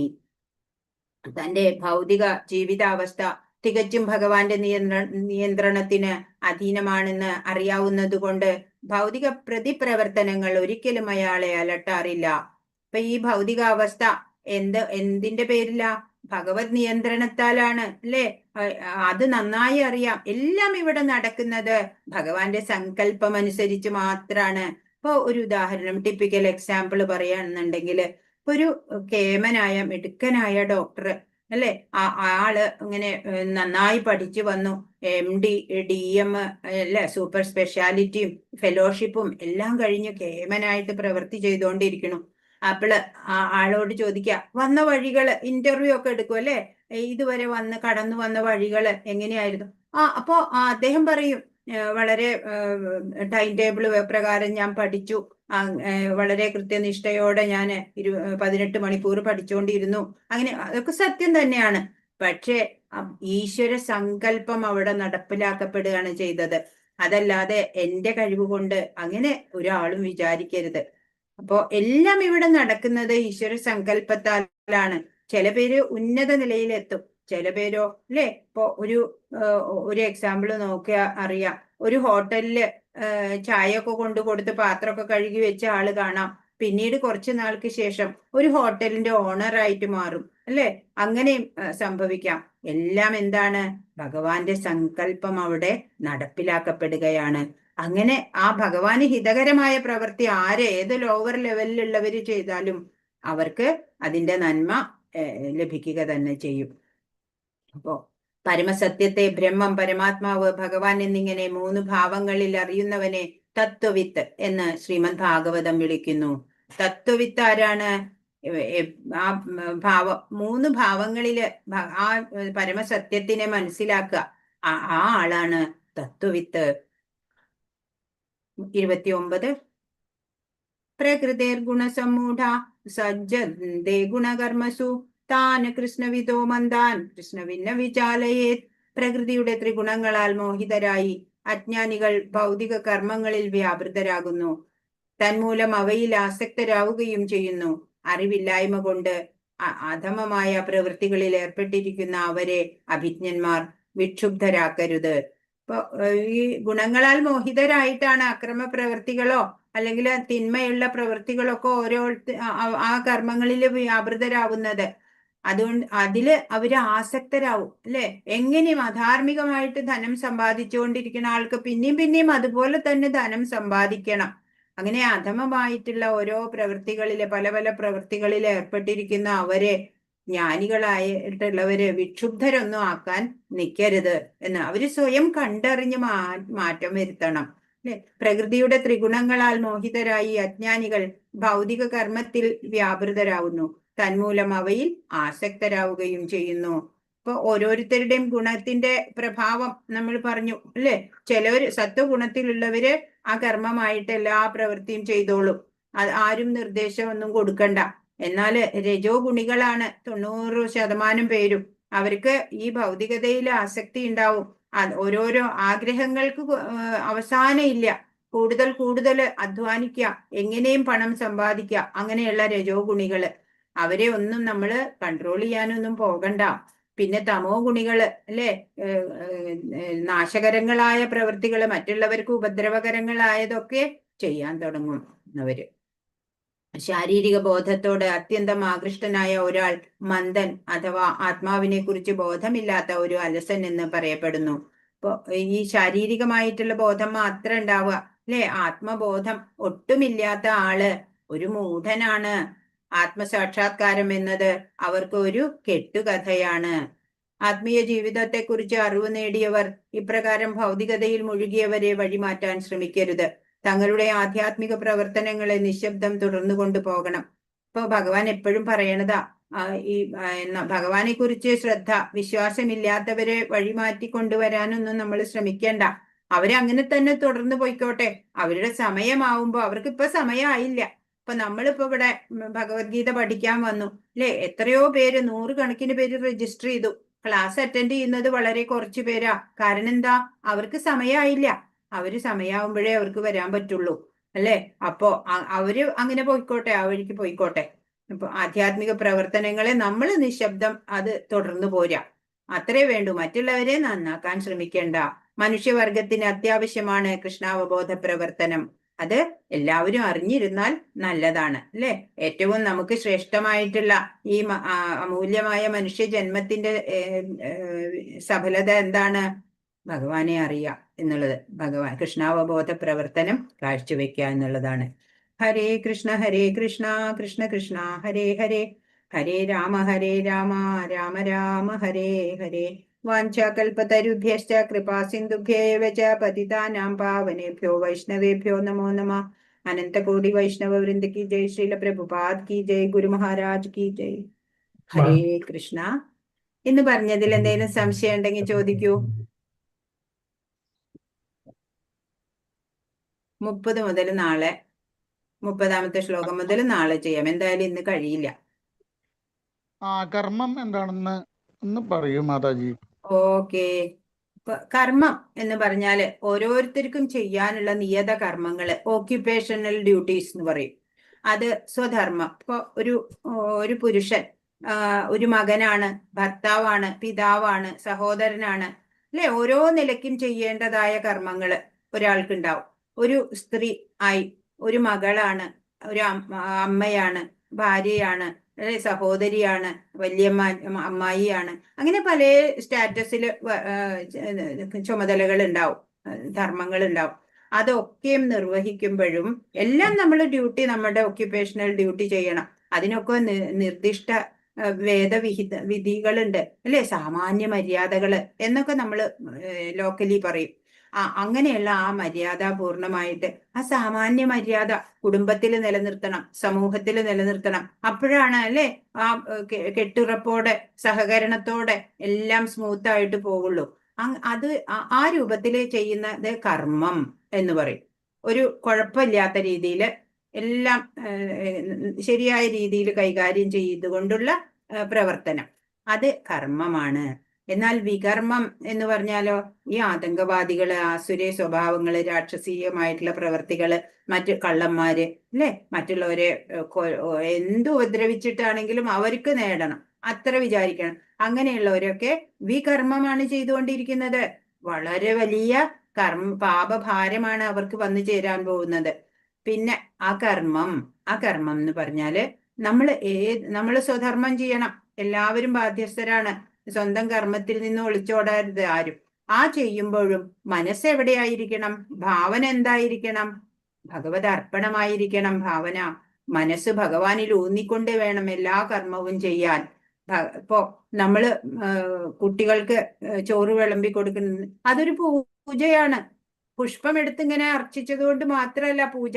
നമ്മൾ ആഹാരം തയ്യാറാക്കി കുടുംബാംഗങ്ങൾക്ക് വിളമ്പി കൊടുക്കുന്നത് അതൊരു പൂജയാണ്, അതൊരു ആരാധനയാണ്. അത് ഒരു അകർമ്മമാക്കാൻ നമുക്ക് സാധിക്കും. അതല്ലെങ്കിലോ മറ്റൊരു മനോഭാവത്തോടെയാണ് നമ്മൾ ചെയ്യുന്നതെന്നുണ്ടെങ്കിൽ അത് ആരാധനയാവില്ല. അപ്പൊ നമ്മൾ നമ്മുടെ ആറ്റിറ്റ്യൂഡ് ചെറുതായിട്ടൊന്ന് ഷിഫ്റ്റ് ചെയ്യാൻ പഠിക്കണം. അപ്പോഴ് നമുക്ക് ഈ ഇത് ഭൗതിക ലോകം, അല്ലെ, ദുഃഖാലയം അശാശ്വതം എന്ന് പറയുന്നുണ്ട്. പക്ഷെ അതിനെ നമുക്ക് ജഗദേവ നന്ദനവനം ഭവേത് എന്നുള്ള രൂപത്തിൽ എത്തിക്കാൻ നമുക്ക് സാധിക്കും. ഓരോരുത്തരുടെയും ആ ആറ്റിറ്റ്യൂഡ് ഉണ്ടല്ലോ, അത് ചെറുതായിട്ടൊന്ന് ഷിഫ്റ്റ് ചെയ്താൽ മാത്രം മതി. അതാണ് നമ്മൾ വേണ്ടത്. ക്ലിയർ ആയോ പ്രഭു? മാതാജി ക്ലിയർ ആയി. ഹരേ കൃഷ്ണ.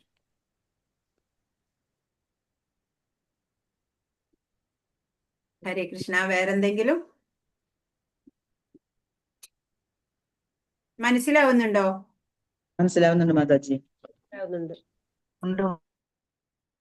എന്തെങ്കിലും സംശയം ഉണ്ടെങ്കിൽ ചോദിക്കൂ. ചോദ്യോത്തര വേളയാണ്.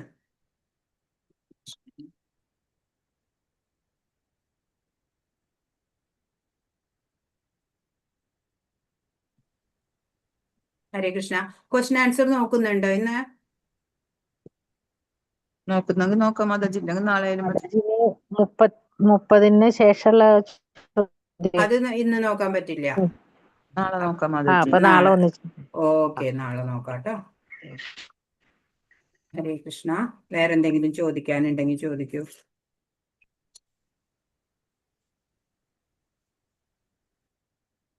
നമ്മളിപ്പോ എന്താ പറയാ, അർജുനൻ ഇവിടെ എന്താ പറയണേ? എന്റെ മനസ്സ് തകരുന്നു, തളരുന്നു, അല്ലേ, വരളുന്നു. ഇതിനെ നന്നാക്കാൻ ആര് വിചാരിക്കണം? നമ്മൾ തന്നെ അല്ലേ വിചാരിക്കണം. എന്നാലേ അത് മനസ്സ് തകരുന്ന മനസ്സിനെ തകരാതാക്കാൻ, അല്ലെ, തളരുന്ന മനസ്സിനെ വളരുന്ന മനസ്സാക്കാൻ ഒക്കെ ആരാ ചെയ്യണ്ടേ? നമ്മൾ തന്നെ ചെയ്യണം, അല്ലെ? ഇപ്പൊ നമ്മുടെ മുമ്പിൽ ഒരു 40 നിലയുള്ള ഒരു ടവർ, ഒരു ബിൽഡിംഗ് ഉണ്ട് വിചാരിക്കുക. അപ്പോ അത് നമുക്ക് നോക്കുമ്പോ എങ്ങനെയാല്ലേ, വളരെ ബുദ്ധിമുട്ടാ അവിടെ കയറി എത്താന് വിചാരിക്കും.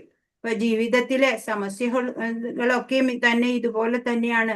എങ്ങനെ മറികടക്കാനാവും എന്നറിയാതെ നമ്മൾ ഇങ്ങനെ പകച്ചു നിൽക്കുന്ന ഘട്ടം ഉണ്ടാവും എല്ലാവരുടെയും ജീവിതത്തിൽ, അല്ലെ?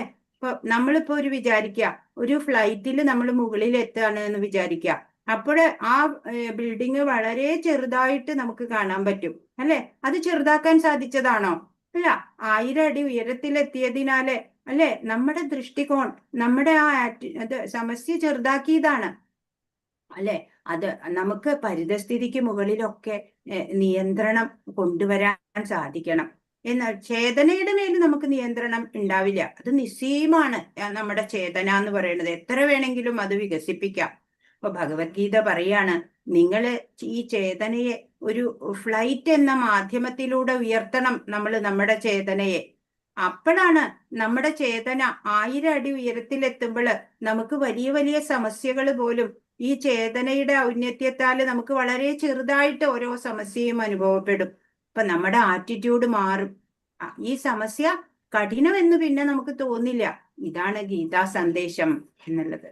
ഹരേ കൃഷ്ണ, ഹരേ കൃഷ്ണ. അപ്പോ നാളെ കാണാട്ടോ. ഹരേ കൃഷ്ണ. ഹരേ കൃഷ്ണ മാതാജി. എല്ലാവർക്കും നന്ദി.